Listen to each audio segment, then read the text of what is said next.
나른한 오후의 통반자 310 중계석 시작합니다. 요즘 정말 유튜브 세상, 유튜브 천하인 것 같습니다. 내가 원하는 시간에 내가 보고 싶은 것만 본다. 뭐 당장 저만 해도요, 한번 이렇게 보기 시작하면 하면서 계속 보게 되더라고요.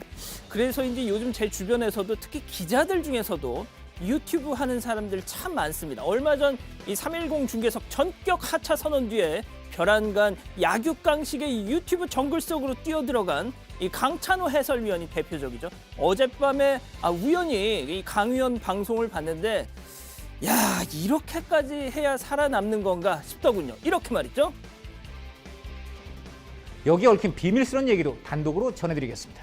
자, 여러분, 기대 만빵. 예, 꼭 부디 반드시 살아남으시길 기원합니다.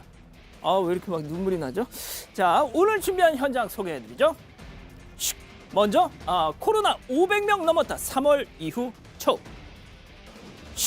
다음은 회담 20분 지각한 왕이 결례 논란. 마지막으로 외계인 소행 미 황야의 의문의 금속 기둥. 이렇게 준비했습니다. 자, 존경하고 사랑하는 우리 가족 여러분, 오늘 310 중계석도 기대 5만 빵 시작합니다.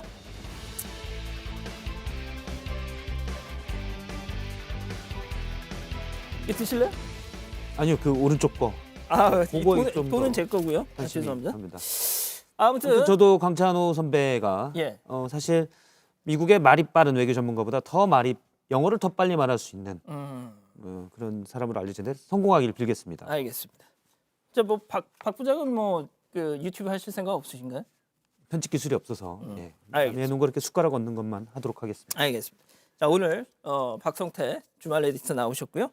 근데 마라도나가 사망했습니다. 사실 나이가 그렇게 많지 않은데 그러니까요. 안타까운 일이죠. 예. 마라도나 하면 떠오르는 이미지, 기억 같은 거 있으실 거 아니에요? 일단 저보다 키가 작은 아주 뛰어난 운동선수였기 때문에 저는 늘 환호를 보내왔고요. 아하. 한번 눈에 띄었던 거는 그 86년 월드컵 8강전에서 당시 손으로 신의 손. 이렇게 헤딩하는 맞다, 척 맞다. 하다가 해서 그렇죠. 신의 손이다라는 얘기가 있었는데 승부에 대한 강한 집착, 방법은 옳지 않았지만 어쨌든 눈에 띄는 장면이었습니다. 저는 아르헨티나와 우리나라 86년 멕시코 월드컵에서 허정무 지금 감독이 전담 마크를 했잖아요. 근데 워낙 이게 민첩하니까 잡을 수가 없어서 딱 했는데 지금 저건 아니네요. 그러니까 그냥 자료라고 하네요. 허정무 감독이 이렇게 딱 찼는데 허벅지를 걷어차가지고 막 마라도나가 되게 고통스러워하는 그 스틸 사진. 당시에 태권도를 썼다 예. 이렇게 어쨌든 얘기를 한 기억이 있습니다. 그니까 말이죠. 알겠습니다. 86년이면 그렇게 나이가 많지 않았을 텐데. 초등학교 이렇게, 4학년 때죠. 초등학교 4학년 때인가요? 네네. 정확하지 않은 계산 같은데. 초등학교 4학년. 그런가요? 예, 알겠습니다. 맞습니다.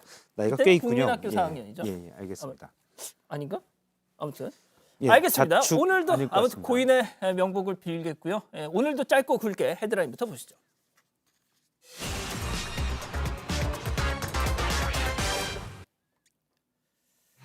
코로나19 583명 신규 확진, 지역 넘어 전국 확산 비상.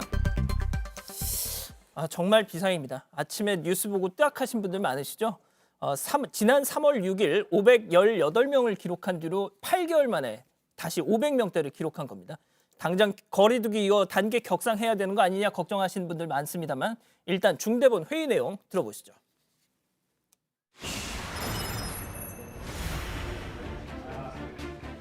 오늘 확진자 수가 500명을 넘어섰습니다.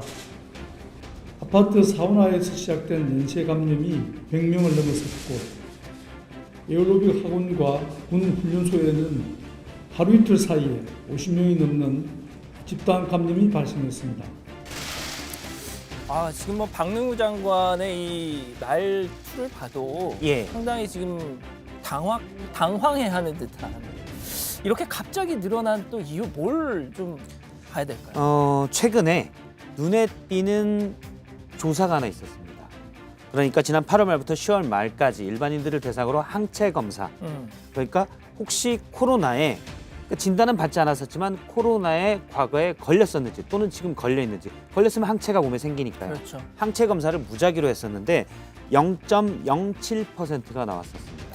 그게 이제 일반인 대상인데요. 그러니까 네. 1,000만 명 정도면은 7,000명이 사실은 우리가 모르는 7,000명의 감염자가 있었다는 겁니다. 아, 진짜. 그런데 더 놀라운 사실은 최근 조사에서는 입영 대상자들, 그러니까 예, 젊은 예. 사람들이죠. 그렇죠. 젊은 사람들을 대상으로 항체 조사를 했는데 이 퍼센트가 0.22%예요.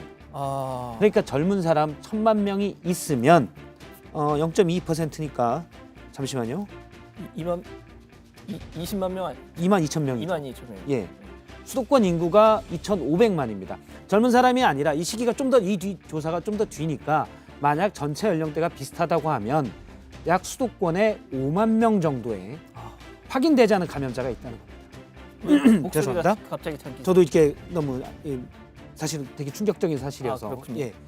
어쨌든 자, 그러다 예. 보니까 이런 상황 조심해야 예. 된다라고밖에 말을 할 수가 없는 상황입니다. 알겠습니다. 지금 당장 급한 건 수학 능력 시험이죠. 일주일 앞으로 다가왔는데 유은혜 장관, 유은혜 교육부 장관이 오늘 대국민 호소문 발표했습니다. 들어보시죠. 만으로는 49만 명이 응시하는 국내 최대 시험의 방역을 완벽하게 성공할 수 없습니다. 존경하는 국민 여러분, 교육부 장관으로서 대학 수학능력 시험의 책임자로서 간곡하게 호소드립니다. 우리 국민 모두가 수험생을 둔 학부모의 마음으로 오늘부터 일주일 동안 모든 일상적인 친목 활동을 잠시 멈춰 주시기를 요청드립니다. 아, 정말 걱정인 것이 진짜 이러다가 혹시 수능 시험 예. 어떤 뭐 변동이 생기는 거 아니냐. 예. 그런데 이제 교육부에서는 줄곧 일관되게 얘기한 부분이 있습니다. 코로나 확진자가 어떻든 간에 수능은 꼭 12월 3일 날 보겠다라고 무조건 본다. 얘기를 했습니다. 예, 말씀하십시오. 그리고 이제 만일에 수험생이 자가격리 대상자거나 그러니까요. 또는 코로나19의 확진 판정을 받았어도 격리된 병원이나 또는 생활치료센터에서 시험을 볼 수 있도록 만반의 조치를 했다라고 그렇군요. 계속 해왔습니다. 우리 박 부장 따님도 이번에 수능을 보실 텐데 걱정 많으시겠어요. 예, 사실 얼마 전에 제가 이제 집에 들어간다. 저희 딸은 이제 밖에서 공부를 하고 있는데 그때는 집에 들어와 있다가 제가 이제 퇴근해서 집에 들어갈 시점이 된다라고 집에 통보를 했더니 저희 딸이 그 시간에 맞춰서 나가더라고요. 예. 왜요? 뭐 제가 이제 바이러스와 가까이 있을 위험성이 많다라는 합리적 추정을 딸이 한 것으로 추정됩니다. 어쨌든 아빠의 생각해서 자세하게 이유는 얘기하지 않았지만 예. 하지만 뭐 어차피 최선을 다하고 결과는 모르는 겁니다. 음. 언제 어떻게 우리가 아예 사회생활을 안 할 수도 없으니까요. 그렇기 때문에 노력한 과정에 만족해야 되고 진인사 대천명. 또 토인비가 얘기했지 않습니까? 역사는 응전에 대한 도전이다.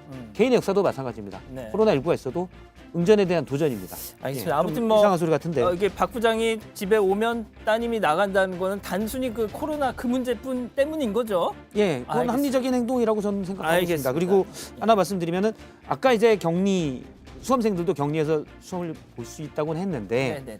만일에 확진이 되거나 예. 격리가 되면 네. 격리된 상태에서 시험 보는 게 컨디션이 좋겠어요? 아유, 안 좋죠. 지정이 그 전에 조심해야 됩니다. 그렇습니다. 무조건 조심하셔야 되고요. 자, 이번에 또 이런 일이 있었습니다. 자가격리 대상자가 기자회견을 했습니다. 자, 진주로 가보시죠. 경남 진주로 가보시죠. 준비가 됐습니까? 좀 멀어서 약간 늦게 갈 수도 있습니다. 네. 예, 지금 나왔네요. 자, 무슨 일이었냐면 제주도로 연수를 다녀온 경남 진주 지역 통장들이 무더기로 코로나 감염이 된 겁니다. 자, 이 시국에 진주시의 경비를 해서 경비를 지원하고 공무원이 인솔하는 연수를 갔단 말이죠. 자, 이거 조금 너무 경솔하지 않았느냐. 그렇습니다. 두 개의 모임이 있는데요. 지난 16일부터 18일 그리고 그 다음에 또 20일에서 2박 3일로 진주시의 이통장협의회 회장단 또 어떤 동해 통장협의회에서 제주도로 연수를 간 겁니다. 예. 연수 워크샵 아무튼 뭐 말은 다 좋죠. 예. 이렇게 갔는데 이 두 개 모임에서 지금까지 확진 판정 받은 사람이 모두 52명입니다. 세상에. 한 명이 예. 두 모임에 다 갔다 왔어요. 그러니까 16일에 먼저 갔다 18일 날 돌아왔는데 20일에 또 갔어요. 이게 행사 주체는 다르니까. 예. 어쨌든 이분이 혹시 연결고리가 아닌가라는 추정도 하고 있는데요. 예. 그런데 문제는 지난달 26일 날 경남도에서 이 단체 여행 같은 거 좀 가지 마라. 가을에 보통 이 통장협에서 많이 가니까 이장 통장협의회에서 많이 가니까 가지 말라고 공문까지도 보냈는데 아이고. 진주시에서는 갔다 온 겁니다. 예. 자, 그래서 지금 저렇게 진주시장이 나와서 아유 죄송합니다, 경솔했습니다 하면서 사과 기자회견을 한 겁니다. 자, 그런데 저 시장님도 문제가 있었다. 지금 이런 얘기가 나오고 있잖아요.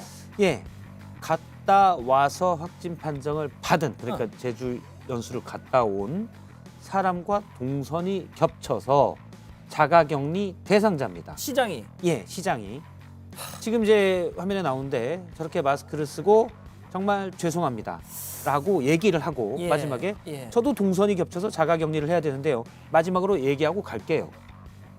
아니 근데 상식적으로 얘기를 안 하고 갔어야죠. 나오지 말았어야죠. 그렇죠. 지금 앞서 입장문을 잠깐 내든지 했어야죠. 그렇습니다. 앞서 화면에 잠깐 나왔었는데요.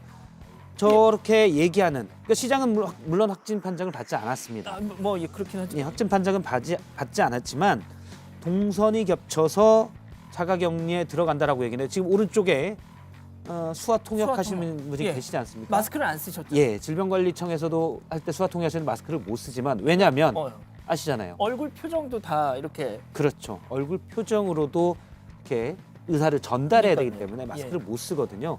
근데 저도 격리 대상자다라고 얘기했대. 옆에 있는 통역사분께서 와, 얼마나 진짜. 당황스럽겠습니까? 아, 저 때는 TV 나올 때가 아닙니다. 그러니까요. 그냥 입장문 내고 그러니까요. 정말 죄송합니다 하고 자가격리 돼 있어야죠. 아, 좀 황당한. 물론 이제 본인 주장은 그래서 앞에 있는 분들에게 조금 뒤로 물러서세요라고 얘기하지만 데시벨을 조금 높으면 비말이 좀 더 날아갈 수 있어요. 예, 좀 많이 좀 부적절했던 예. 부주의한 행동으로 보입니다. 예. 알겠습니다. 일단 첫 번째 현장 좀 진주시에서 진주시장님 좀 반성을 좀 하셔야 될 것 같습니다. 자, 일단 첫 번째 현장 이렇게 좀 마무리를 하고요. 다음